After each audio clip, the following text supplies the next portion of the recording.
So hi everyone, how you doing? Last day of ASR.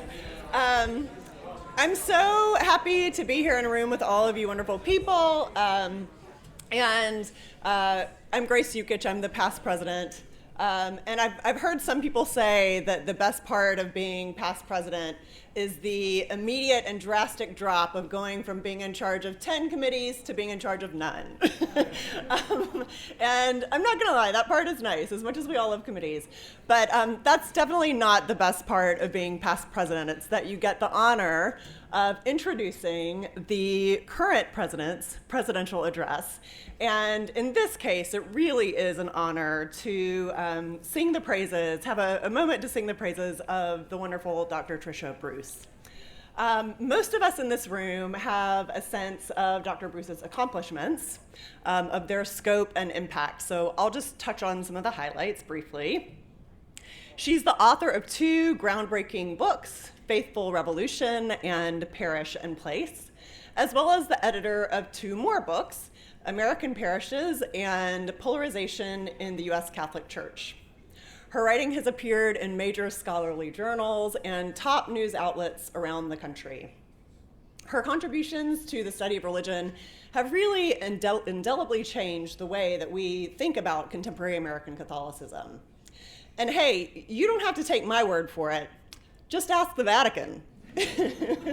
Because she also has a position currently with not only the USC's Institute for Advanced Catholic Studies and Notre Dame Center for the Study of Religion and Society, but also as a consultor to the Vatican's General Secretariat of the Synod. She's very fancy, y'all. I heard, just a little rumor, that she can even hook you up with a photo op with the very first American Pope. Just text her after the talk at 1-800-POPE. It's going to be great.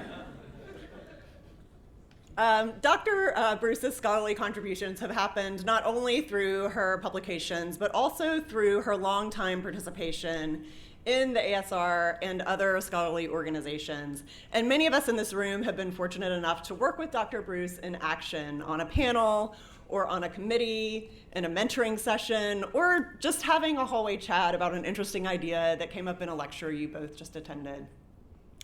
If you've had that pleasure, you know that Dr. Bruce is the best kind of colleague, careful and conscientious, rigorous and insightful, kind to everyone, funny and smart, responsible, and willing to take on jobs that others might avoid, which really, that last one's dangerous, isn't it?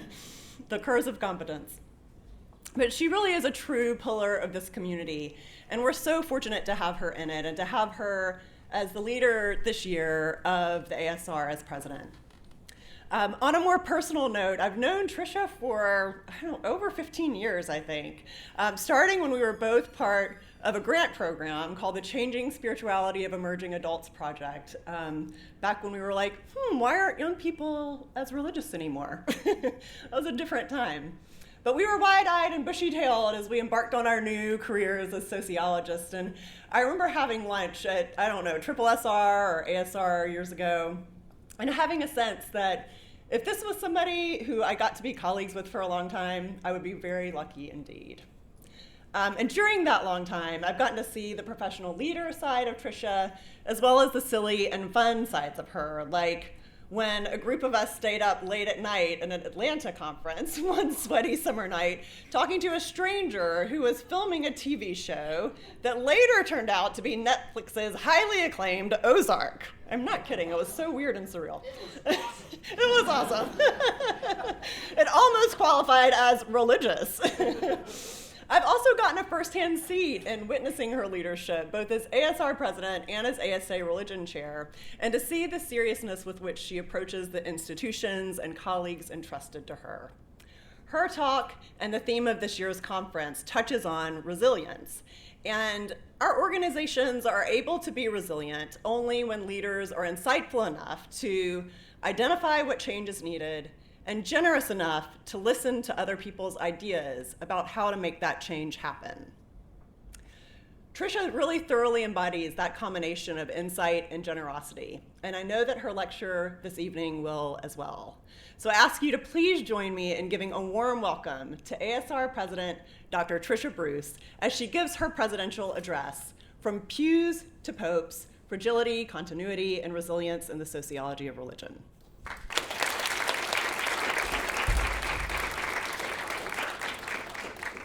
Thank you so much, Grace, and you all will be disappointed or relieved that I will not be following Grace's beautiful act last year of singing, which was so phenomenal, but maybe during the reception, we'll see.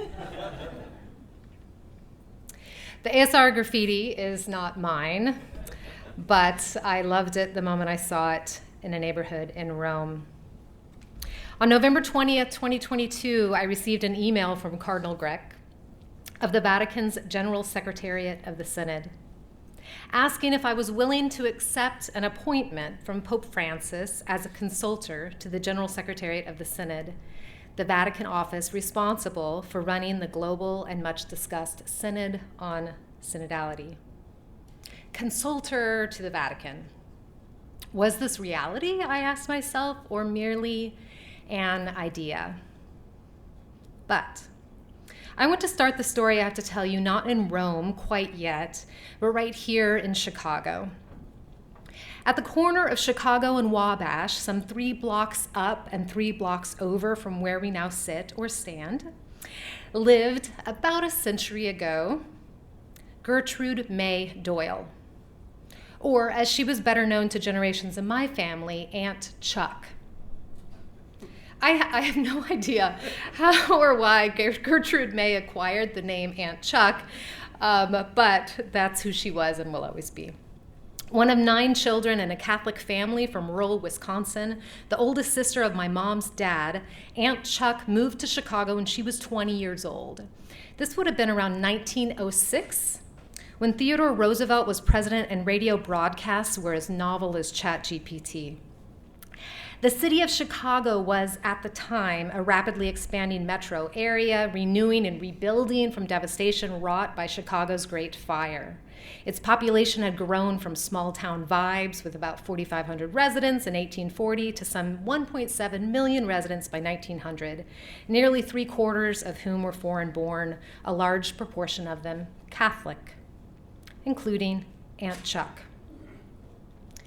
The city, heralded and cautioned by German sociologist George Simmel in a 1903 address on city life, offers more and more the decisive conditions of the division of labor. It offers a circle through which its size can absorb a high, diverse variety of services.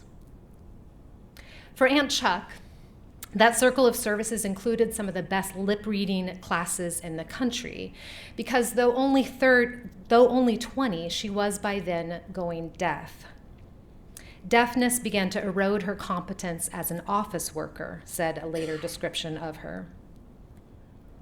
I wonder if in walking the streets of Chicago, Aunt Chuck bumped into Max Weber, who from his 1904 first visit to the city wrote that Chicago is one of the most incredible cities.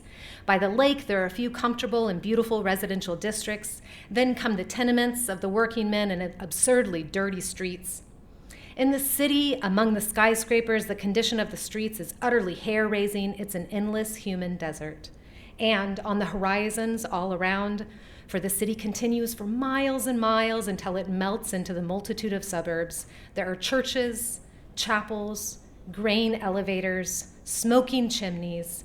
Every big hotel here has a steaming elevator and house of every size. I had to look up what a steaming elevator is. It is what it sounds like, an elevator run by steam. Aunt Chuck's house was a modest house, more of a flat. A small upper story residence and an upper floor of a building at 42 East Chicago Avenue. Who knows if it had a steaming elevator? The building was constructed on the former site of a Catholic church, convent, and school destroyed by the 1871 Chicago fire, St. Joseph's. The displaced community of St. Joseph, by the way, did at first reconstruct a small chapel on the same smoldered site, but get this, relocated that church on rollers, if you can imagine, a few blocks away to where it still resides now as a congregation.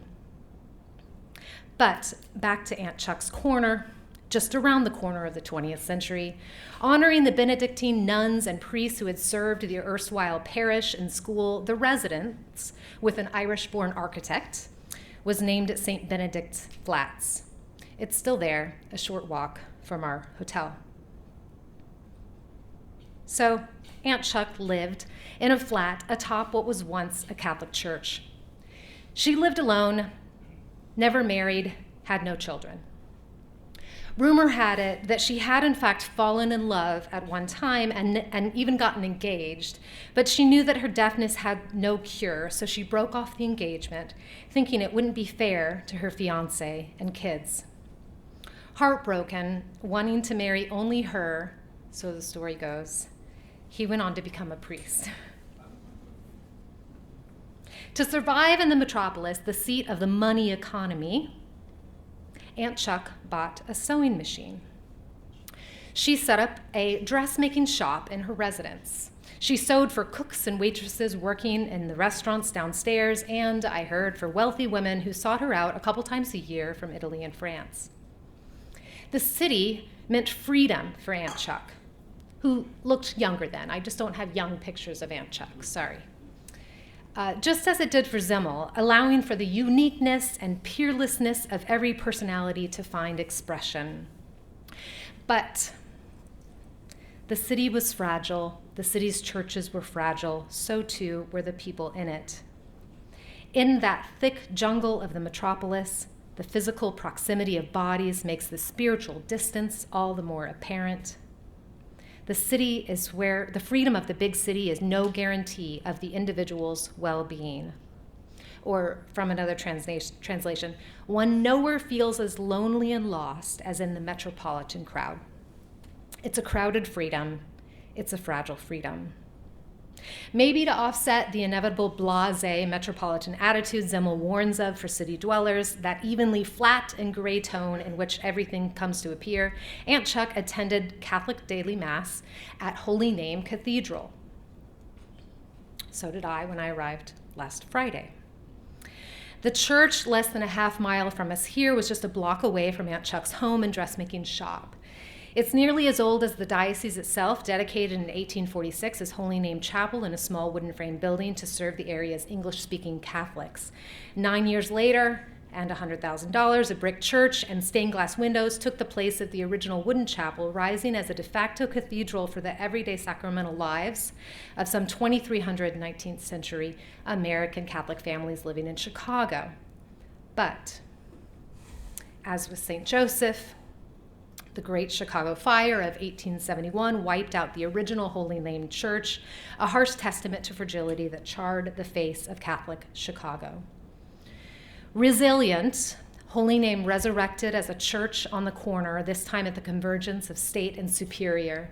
The Carpenter-style Victorian Gothic sanctuary celebrates its 150th birthday this fall. Aunt Chuck could see it from her house. All this was around the time that sociology laid its own cornerstone in the city. It was an endeavor heavily influenced by the likes of George Zimmel and coalesced in the first U.S. Department of Sociology at the University of Chicago in 1892, the storied Chicago School. Nearly coterminous with the inception of University of Chicago's Sociology Department was then Pope Leo XIII encyclical Rerum Novarum, issued in 1891. Just 1 year prior to UChicago. It carried a harsh critique of industrial policies that ignored the basic rights of workers. It was the first official papal pronouncement of support for organized labor. The papal instructive laid the groundwork for the American Catholic hierarchy to tolerate local unions and organized labor in the decades thereafter. Rerum Novarum positioned the church with the people as workers. I have no way to know whether Aunt Chuck read this document or whether another Chicago neighbor, Jane Addams, read Rerum Novarum, but I have to think that the latter may have found common cause with it, adapting a moral impulse to serve and live among her working poor Chicago neighbors. A seminary graduate herself, Jane Addams, born 6 years before Aunt Chuck, felt inspired by travels to the Vatican and around Rome, to, as she wrote in her travel notebook, hope for a different kind of cathedral in the city of Chicago, a cathedral of humanity, which should be capacious enough to house a fellowship of common purpose, and which should be beautiful enough to persuade men to hold fast to the vision of human solidarity. Adams filled her pews at Hull House, established as a settlement in 1889. Responding to the fragility of the city, she wanted to empower her neighbors with a degree of control over their lives.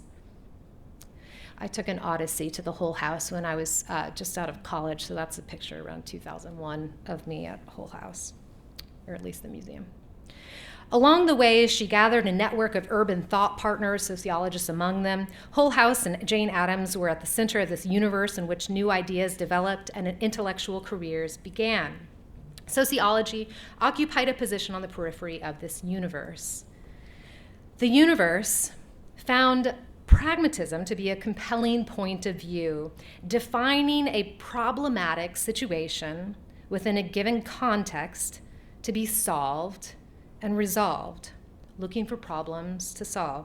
Pragmatism arose as a hallmark of the early Chicago school, perhaps unsurprisingly, as John Dewey was also in the university pews at the time, a key proponent of rational empiricism and pragmatic philosophy. Dewey said of Addams that she helped us see democracy as a way of life, not merely a political system. Also in the pews at the University of Chicago's Baby Soc department was William Thomas, a rural Methodist Virginian turned doctoral student. Thomas would recall later how, with the establishment of the University of Chicago, the announcement of attractive courses in sociology and anthropology, and certainly driven by the desire for a new experience, I went to Chicago to take up a new line of work. He describes rather romantically the spark that inspired his approach. It was, I believe, in connection with the Polish peasant that I became identified with the life history and the method of documentation. Here I may be oversimplifying, but to a long letter picked up on a rainy day in the alley from a girl who was taking a training course to her father concerning family relationships. And it occurred to me at that time that one would learn a great deal if one had a great many letters of this kind. Now, Thomas is oversimplifying might be that he doesn't mention that he was actually offered a sizable chunk of money in 1908 by the same woman who had bankrolled the Hull House to do that study of immigration. But haven't we all fallen into that fate in one form or another? He left us with a way to do empirical sociology, drawn as he was to the lived artifacts of people, their lives, and their communities, their realities. Thomas's study of Polish immigrants and communal living brought him into the pews of Chicago's churches in documentation, if not in person. Records of various churches comprise an American volume Thomas would publish about organization and disorganization. Andrew Abbott summarized later that for Thomas, ideas were a way to interpret reality, and he made do with whatever was at hand. Thomas surmised reality from documented ideas of it. Ideas were greater than reality. The people and communities he examined, in this instance Polish immigrants, revealed for Thomas a definition of the situation, a cultural fight over who to be, what to be, how to be. And of course, we know Thomas best, probably for his most famous dictum, if men define situations as real, then they are real in their consequences. Ideas greater than reality. Early sociology of the city then used ideas to understand reality and diagnose problems. Ideas were greater than reality. Thomas concluded his study with a rather unsympathetic depiction of religion in the situation, a hindrance to progress for early 20th century immigrants caught between two worlds, religion as a problem. Uncertainties about how to define and be church in the city and in the United States overall were rampant at the time, an elusive definition of the situation and murky resolve to any problem. I wrote about some of how this played out in terms of personal parishes in my book on personal parishes. There's my shout out. Descendants of the national parishes so rampant in Chicago's deeply ethnically segregated neighborhoods. Early sociologists speculated that religion was fragile and church was on the decline. Robert Park, also Chicago, in the Pews, predicted as much. He'd been with Zimmel in Germany before returning to write his thesis in the US, which grad students might be encouraged to know that he said, "It was a thin little book and not easy to read. I had expected to produce something shining and was terribly disappointed and discouraged." So that was kind of nice. Park was introduced to Thomas in 1913 through Booker T. Washington, and said at the time, "I found in Thomas almost for the first time a man who seemed to speak the same language as myself." Thomas invited Park to come to Chicago to teach a course on Black Americans. Of the opportunity, Park later wrote, "I found Chicago to be a congenial place to work, and I conceived the notion that the thing for me to do was to stick around and see if I could work out in the classroom the more general theoretical problems which had arisen in the first place, as far as I was concerned, out of my own encounters with my life." Park, as you may know, came to sociology by way of journalism. For decades now, I've imagined Park and Adams sitting around in a salon-type conversation, debating, if not frolicking as friends, for sure sharing a bottle of wine and maybe some inside jokes. But now I'm skeptical that much of any of this happened. His urban was distant, hers was close, his was theory, hers was action, his was his, hers was hers.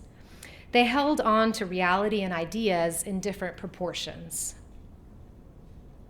By 1920, the now post-World War I Chicago had some 2.7 residents, almost half of whom were Catholic. Park's 1925 work on the city testified to cities as constantly evolving organisms, subject to the processes of growth and decay, interdependence, competition and cooperation, health and disease, fragility, continuity, resilience. But maybe more on the side of fragility for the church and moral order. As Park put it, in a great city where the population is unstable, where parents and children are employed out of this house and often in distant parts of the city, where thousands of people live side by side for years without so much as bowing acquaintance, these intimate relationships of the primary group are weakened and the moral order which rested upon them is gradually dissolved. Under this disintegrating influences of city life, most of our traditional institutions, the church, the school, and the family have been greatly modified. The church has lost much of its influence since the printed page has so largely taken the place of the pulpit and the interpretation of life. Seems at present to be in the process of readjustment to the new conditions. The dressmaking more than the daily mass. Park blamed the breaking down of local attachments and the weakening of restraints and inhibitions of the primary group under the influence of the urban environment for the increase of vice and crime in great cities. He urged researchers to gather and interpret statistics to, figure out the problematic situation. The story I heard most often about Aunt Chuck growing up was that she was mugged on the streets of Chicago, but fought back. She was older by then, I'm not sure how old, and little, really little, probably just over about 5 feet. But that little old woman, rather than giving up and giving in, she fought back, slugging the would-be assailant again and again with the very purse that he'd tried to steal. She was still sewing dresses, still going to daily mass at Holy Name. Because the thing Thomas and Park might have missed is that as the number of Catholics multiplied in the early decades of the 20th century, so did their influence. And even as churches burned down, they kept rising again. The end of World War I accelerated immigrant Catholics' assimilation as Americans, as with their own urgency for a plan to address the city's social problems. Bishops saw themselves as participants in the resilience and restoration of a pluralistic society. Catholics and Protestants volleyed for whose voice represented that of the worker, the seamstress, the laborer, whose vision best articulated social reform, the future of cities, and the people and situations who defined them. What ideas narrated and interpreted reality.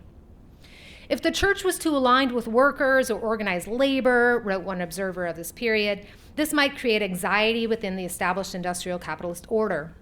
If the church affiliated itself with capital, the lay Catholic worker might abandon the church totally.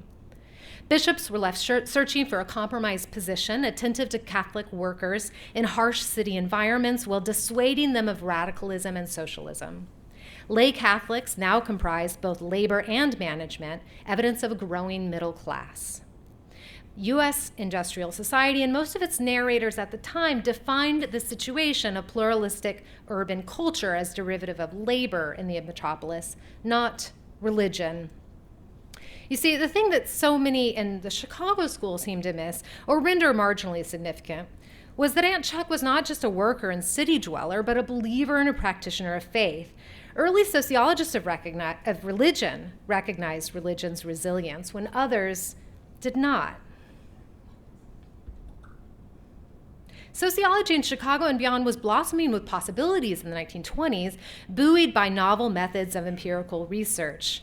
It, of course, was not originally ASA, but I couldn't find a logo, and I didn't think it would be appropriate to put ASS up here anyway, but that's what it was at first. Buoyed by novel methods of empirical research, Chicago sociologists were busy diagnosing the city's problems and, to a burgeoning group of sociologists of religion, miscalculating a big part of the story. Sociology was growing up, and sociologists were seeing themselves as increasingly valuable to the world, to government leaders, to economists, to urban planners, and sociologists of religion could see to church leaders.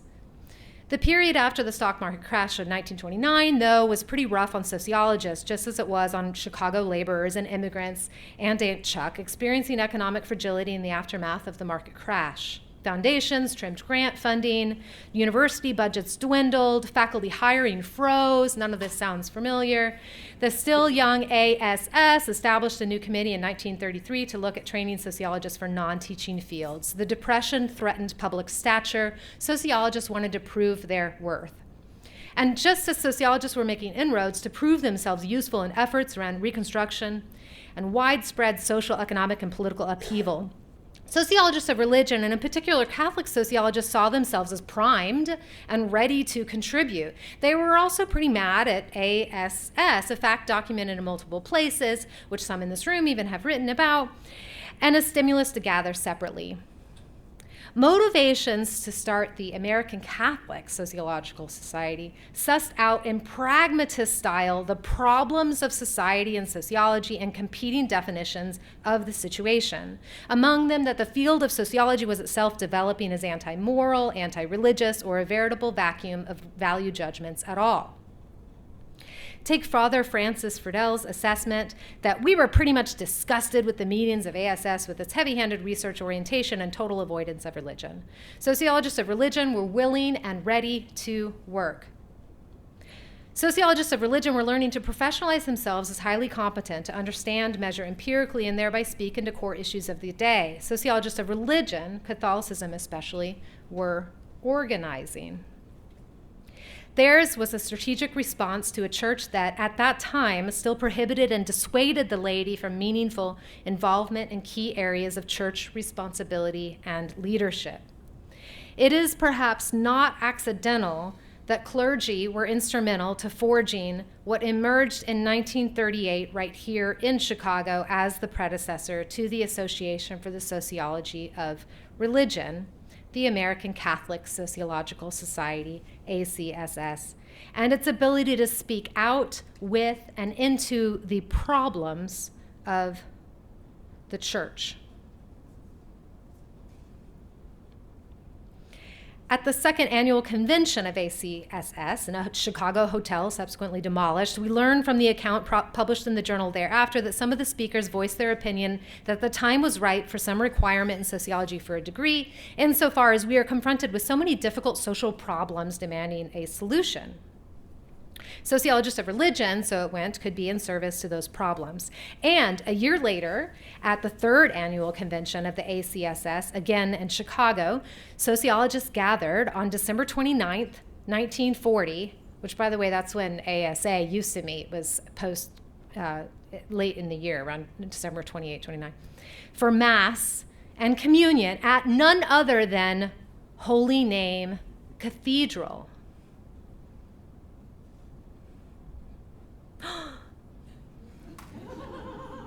Aunt Chuck's church. Now, Here's the part where I skip ahead 85 years through World War II and Vatican II and a whole lot of monumental historical and cultural events to get us to the present. But not before I offer two asides. One, there are, of course, many Chicagos, cities and cities, enclaves upon enclaves, circles within circles, where the 20th century church aligned with workers' rights, Catholic Church aligned with workers' rights, it faltered with racial justice. Working class neighborhoods like the one that Robert Prevost grew up in the 50s and 60s south of Chicago would in time transform from an overwhelmingly white and Catholic enclave to an overwhelmingly black and non-Catholic neighborhood. These are, some of these have been pulled by Bill Bilby, who's, he was on faculty at University of California at Santa Barbara when I was a graduate student there and a former president of ASA. But he also he grew up in Riverdale, and he's an urban soc guy. So he went and was pulling all the direct files. So this is the actual census form filled out by Pope Leo, now Pope Leo's family. And that's their neighborhood directory. Dolton, the name of the town, was not so much a fire and rebuild the Catholic Church story as an abandonment and shutter the Catholic Church story. His childhood parish, St. Mary of the Assumption, testifies to the fragility of Catholicism in the city. You're looking at a change in racial demographics, 1940 to 2020.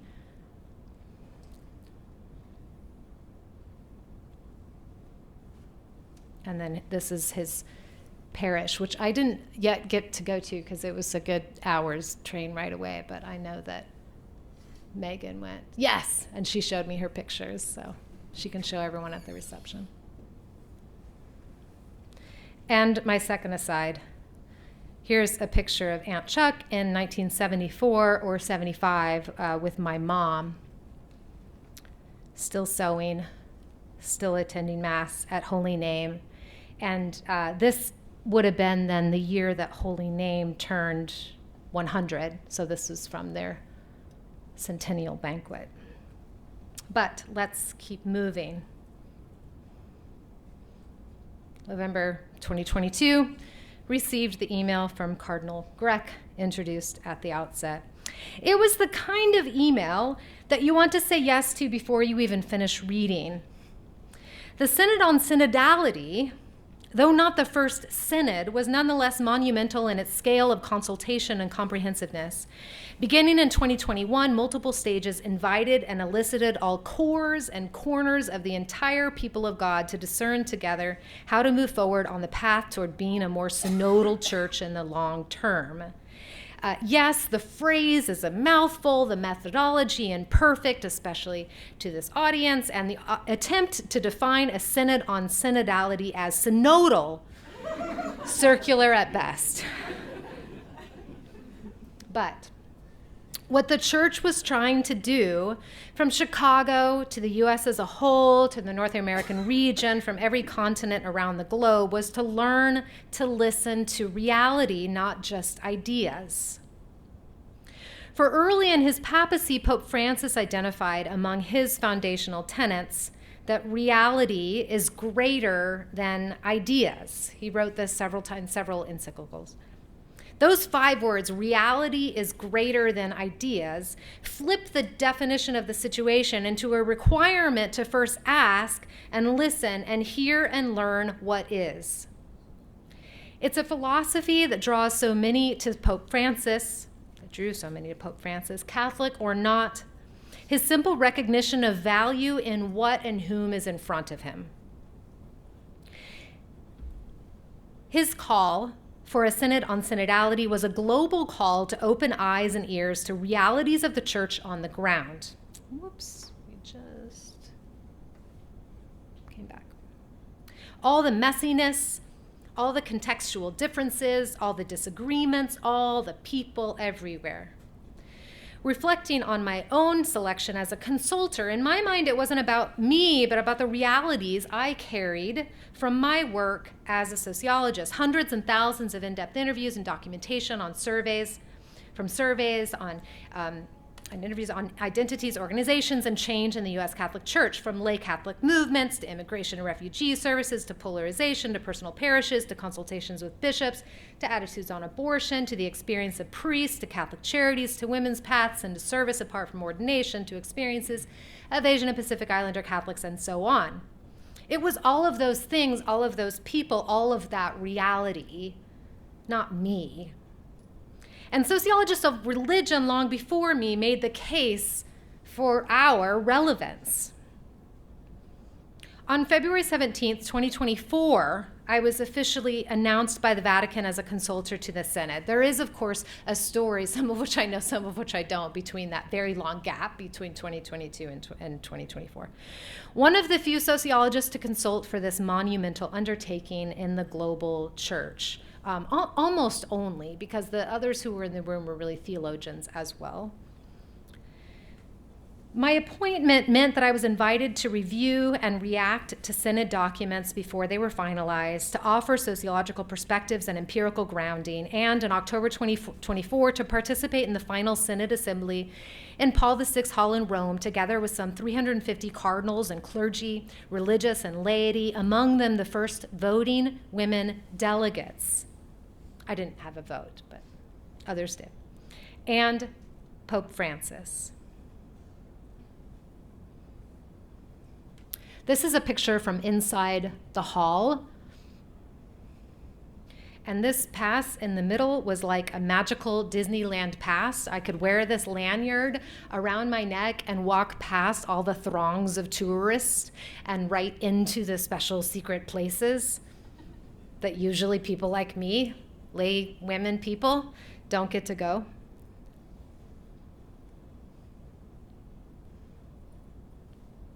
This sociologist, this lay woman, this descendant in the line of Aunt Chuck and the American Catholic Sociological Society was in the room.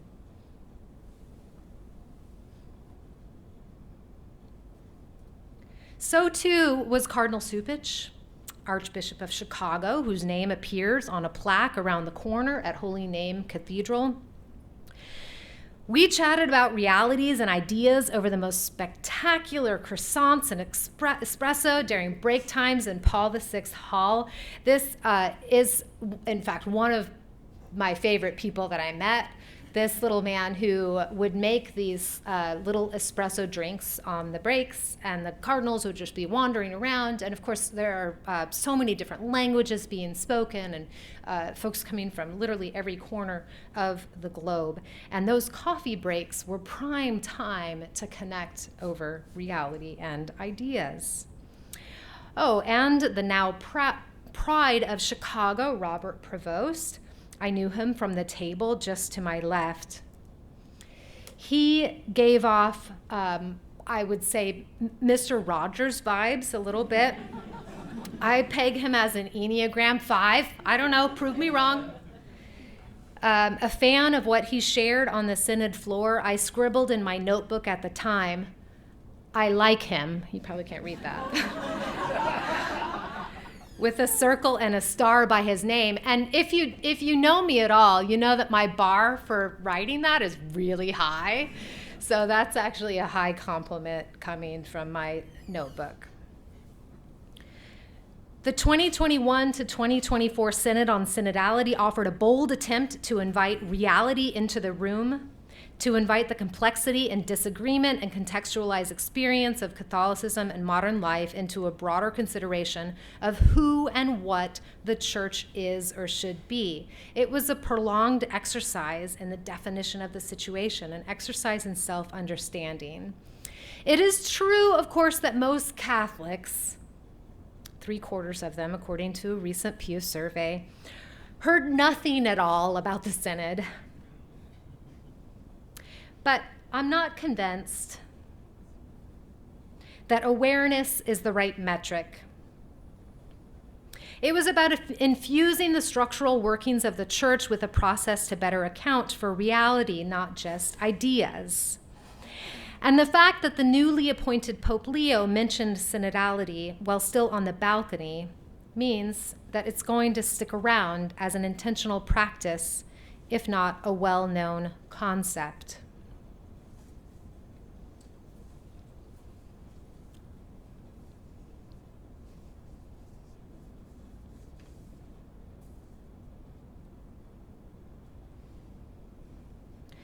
This is where we did a rosary, and it's also where Pope Francis would later be buried in this same basilica.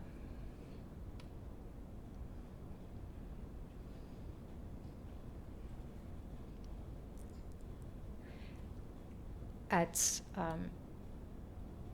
one point, there's a lot in the Synod Hall that can't technically be disclosed publicly, although I think in time it probably will be too. But this is a gathering of women. So all of the women of the Synod at one point had a private audience with the Pope and shared different experiences from various continental vantage points.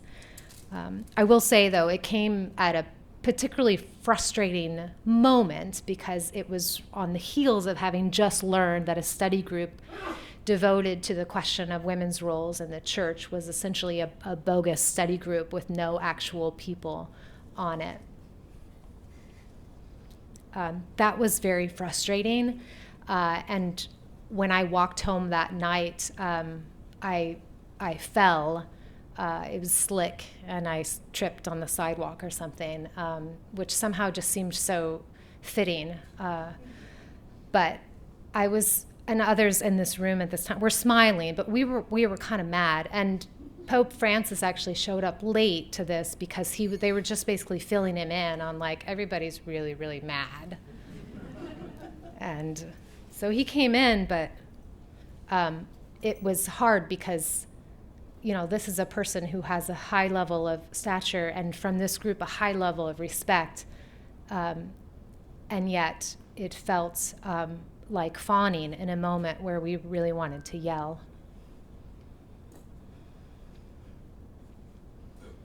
I can't help but wonder, and even smile, about the predecessors to ASR sitting in Holy Name Cathedral, convinced that they had much to offer the field, the church, and society. What might they have thought to see an integration of sociologists of religion, however imperfect or incomplete, at the highest levels of the church? It wasn't enough, of course. There is so much more work to be done, moments of frustration and exclusion, still far too many. But it meant something to quite literally be in the room where it happened. The realizations, less about me and more about the continuity and resilience of sociologists of religion on behalf of their field to remain relevant and germane to important conversations, and to insist on keeping religion in any conversation about people as workers, as city dwellers, as humans navigating the problems and banality of daily life. We tend to talk about resistance more than resilience, disruption more than continuity, focused as we are on the newness around us. But we cannot look ahead and pretend that there is no behind. We cannot look left and pretend that there is no right. In that, too, is a loss and an obligation to remember. Aunt Chuck is long gone now. So too is Pope Francis. His death seemed to come slowly, then suddenly.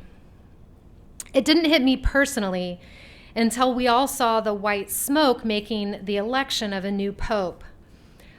I was running, I got texts from my mom and sister about it. And of course, this was several days after his death, after the funeral, after the conclave had come to a majority decision. But I don't think I'd really come to terms with Francis being gone, no longer pope, the loss of that radical invitation to know reality, until we all learned that there would, in fact, be a new pope, that life would move forward, that the church was resilient even through death. The poet Mary Oliver says of time's shadow, the fragility and continuity of life itself, we do not think of it every day, but we never forget it. The beloved shall grow old or ill and be taken away finally. No matter how ferociously we fight, how tenderly we love, how bitterly we argue, how pervasively we berate the universe, how cunningly we hide. This is what shall happen.